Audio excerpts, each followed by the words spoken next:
What's up, Pirates? Ray Talks here with Awaken TCG, and today we have an amazing match for you guys. Honestly, this is the finals match for the first anniversary sealed event that has been happening this week for the release of OP05, and so this is the finals. We're both 3-0. Obviously, we're rocking the kid leader as it is the best leader in this set. So let's go ahead and commentate over it and go right into this match. So for starters, I won dice roll, so I'm going second as after a couple of matches of testing, second is 100%ly better. So my opponent is on first. He goes and passes right away. Now it is my first turn with 2 Dawn, so I'll just draw and pass right back. There's not much to play at 2 Dawn. Now it is my opponent's next turn at 3 Dawn. He's going to go ahead and swing 5 at me.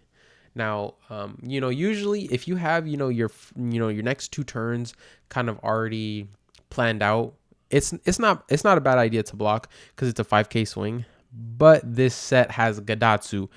This set has, a lot of ways for your opponent to KO based on your life. And so 100%ly, I was like, you know what? Let me go ahead and take life. So now it is my second turn. I'm going to go ahead and swing 5 at my opponent. He is going to take life as well. Same circumstance. Definitely want to take that first life. So then I go 2 Dawn, KO his 3-drop vanilla, and then I play a blocker and I just pass. Right, not a bad turn. I got rid of his 3-drop vanilla. Don't got to worry about it. I took the life and I established the blocker. So overall, it's not the worst. Now it is my opponent's third turn, so he's at 5 Dawn. And let's go ahead and see what he plays. He is going to swing 5.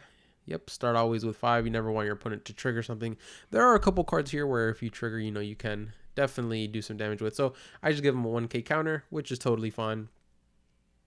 And he rests 5 for a rush Luffy, which he got with his promo pack. So I ended up taking that life as I didn't have a 2K in hand and definitely didn't want to pitch 2 cards to block 1 swing.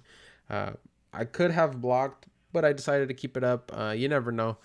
Maybe it wasn't the best play, but we're going to find out. And then now it is my third turn, so I'm at 6 Dawn. I do have a Gadatsu in hand. I don't know if you guys can see. So I definitely wanted to play Gadatsu, but I swung 5 the previous turn, and he took. So at this point, I couldn't Gadatsu. So my turn definitely changed, right? So I punk Rotten if... I think it's something like that. Gamma knife. I got Gamma knife. 2 Dawn -1 -5,000 to something. So I gave his 6,000 Luffy -5,000 to 1K, and then I swung at it with my blocker, my 2K blocker, and he just gave it to me. And then I swung 5 at his leader, and he pitched a 1K.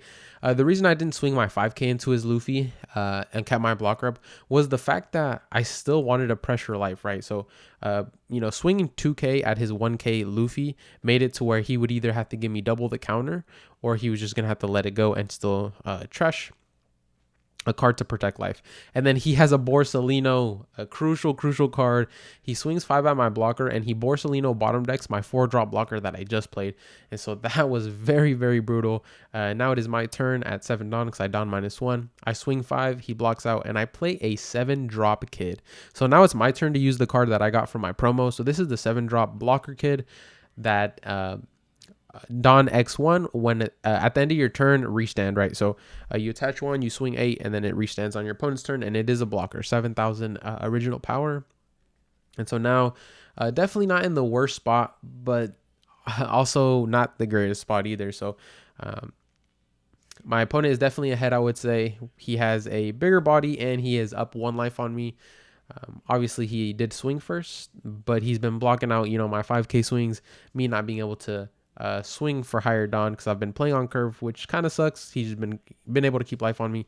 So I take life as he swung 9K, and there was no way I'm getting out of a 9K swing in this format where, the 2Ks are limited. So I also didn't want to use my blocker because he had so much Dawn. If I block early, save my blocker, he could just attach all his Dawn and kill my 7-drop blocker. So I opted not to do that, which wasn't... it wasn't the worst option I could have done, just taking life, right?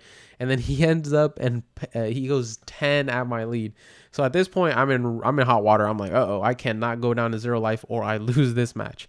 So I take life, knowing he's gonna, restand. I did some math in my head. I'm like, okay, I can just 7-drop block and then pay 4K, and get out of it, right? So keep my blocker alive, block the swing, keep 1 life, because the way I'm thinking about it, I'm like, okay, well, next turn he can only swing 3 times. So if I block 1 attack, he would need 2 big swings, but I have a blocker that's gonna restand, right? So I pitch 2 2Ks and keep my kid alive. And now it is my 4th turn here. I'm going to be at oh no, it is not. It's my 5th turn here, and I'm at 9 Don, right? Oh, and then I accidentally let him see my Gadatsu, but it didn't really matter too much. He knows that I have a 1K in hand. I'm never playing Gadatsu in a situation like this. So in my head, I take a little bit to do some math, right? I have to do a little bit of math in my head because I have I have 2 4-drop or 2 2-drop 4K events in hand. So I'm like, okay, well, I can play defensive and I can definitely survive a turn. So I'm just debating on how much Don I need to leave up versus how much Don I can actually use to swing, right? So in this situation, I want to, what's going through my head here with my hand, because I have no blockers, I'm like, okay, well, I'm not living, 2 turns. I'm not living 3 turns. I'm living 1 more turn. So in this case, I do my best to, go as much as I can towards lethal and at the same time stay alive next turn. So I'm like, okay, well, he can't play anything. What he's going to do is attach onto Borsellino, attach a lot onto leader, and do 2 double swings, right? And so as long as I can block out one of those attacks, that leaves my kid to block 1, and then I have 1 life. So he would need an additional swing, which he wouldn't have. So I'm checking his graveyard. I'm like, how many 2Ks does he have? And he ended up having like 2 or 3. I forgot. So at that point, I'm like, okay, well, if he used 2 or 3, I was like, I only got 3 in my whole deck, right? So unless he pulled like 5 more, like, we're in good waters to actually just set up lethal and go for something kind of crazy. Because with my hand, like I said, I was not surviving 2 more turns. I was getting 1 turn out max. Because I'm never swinging at this Borsa. It's an AK. I have to not only attach 1 onto my kid blocker to swing at it, then I have to attach on top of that, because he has 4 cards in hand and they could be whatever, right? So if I swing, let's say 10K, and he just goes 2K 1K, it's over. This game is over. So after a couple of pauses and definitely some deep thought, I come to the conclusion that I can definitely just set up lethal, leave 2 Don up, and go from there. So that's what I'm thinking. I'm not sure what my opponent was thinking last turn. Definitely probably trying to set up lethal as well, the way he went so aggressive and didn't play a unit on top of that. And then after, realizing what my game plan was, I said, okay, let's just go ahead and do it. If it works out, it works out. And if it doesn't, it doesn't. These are the last couple crucial turns. I go 8K here. I attach 1 onto my restand kid blocker. I go 8K at his lead, and he is debating on whether or not to block that. We can kind of see his hand and see that he does have 2 events at least, and a Bonkishi, which is a brick. So he's in a rough spot. And then he just pulled a 1K out of life there, if you kind of saw. But here I'm going to go another 8K at his life. And at this point, I'm just setting up lethal, right? I'm going to rest 3, restand my kid, swing another 8. Like I said, I'm trying to set up lethal as best as I can.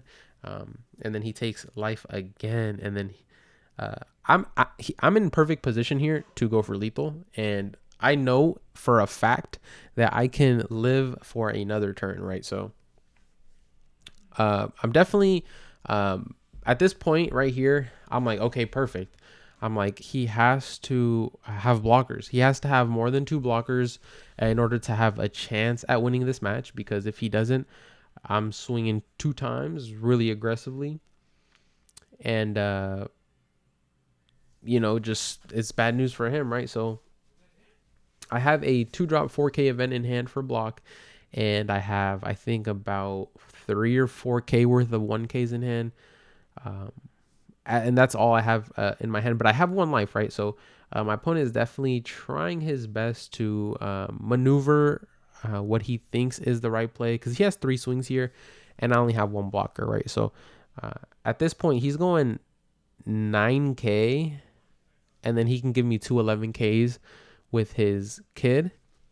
But I think he should have went 10K, 10K, 10K. Obviously I have 2 Don up, so probably he probably knows that I have a 2K event. But if we see his hand, he has 2 Bonkishis and 4 events, 4 offensive events that honestly do nothing. So he is definitely kind of bricked here. He does have 1 blocker on hand, so we're definitely gonna have to see what happens. He swings 9 with his Borsellino, and I pitch a 4K event and a 1K, leaving me with 3 in hand. And he now only has 2 swings. He has 2 swings, and he has to go for game, but I have a blocker. So instantly what he should be thinking is, you know what? I can't go for game. Let me go ahead and, swing some more, but definitely play a blocker. The blocker he has in hand is a 4K, so that's what he has in hand. And he is going for some pretty weak swings here. He's going 7K. 7K at my lead. And at this point, I'm thinking like, you know what, I can take. Because even if he reswings, I have a blocker up. So I can not only keep my blocker up for my turn to swing with and have my double attack. I can block out of this attack completely, so I'll be 100% perfectly fine. And of course I block it and I pitch a 1K, and that is my opponent's turn. And at this point he has so much cards in hand. He has so much, but I have no idea that they're breaks, so I'm definitely worried. But I'm looking at my hand. If you guys don't know, I am pretty much out of defensive cards. I just have 3 1Ks that are like kind of just mid-level 3-drop, 4-drop cards, just some, pretty bad cards. And so I'm definitely not debating too much. I kind of just have to go for a game. My opponent still has 4 Dawn. Obviously he is going to rest the 4 and play his blocker. He is just debating stalling, maybe trying to like put me on edge. And there it is. So he plays a Basile Hawkins for 4 Dawn, which is a blocker, right? So now at this point, I need 3 swings, two for game and 1 for the blocker that he has. And so knowing my hand, I'm like, you know what? This is the best scenario that I can get. I go put 3 out for my double swing with kid. I can attach 2 onto my blocker kid to make it a 9. And then I can go double 10. So I can go 9, 10, 10. So if he can block this first 9K, then he wins the game essentially, because I'm not living another turn. I'm at 0 life. So he takes life and I go 10, and he blocks with the Basile. And at this point, I'm like, well, I'm going for it. If you got it, you got it. You got like 7 cards in hand. And if you guys can see, he has 1, 2, 3, 4 events, 2 Bonkishis, and just a 1K Doflamingo Pirates counter in hand, which definitely hurt him. But that is going to be it. This was the game for me to win the winner Luffy here. Thank you guys so much for watching. I appreciate all you guys. I appreciate every single one of you. Sorry for this late video. I know it's late. I had a lot to do today, but we still got it out. Anyways, you guys have a wonderful day. Like, comment, subscribe, and I'll see you guys on the next video. Peace.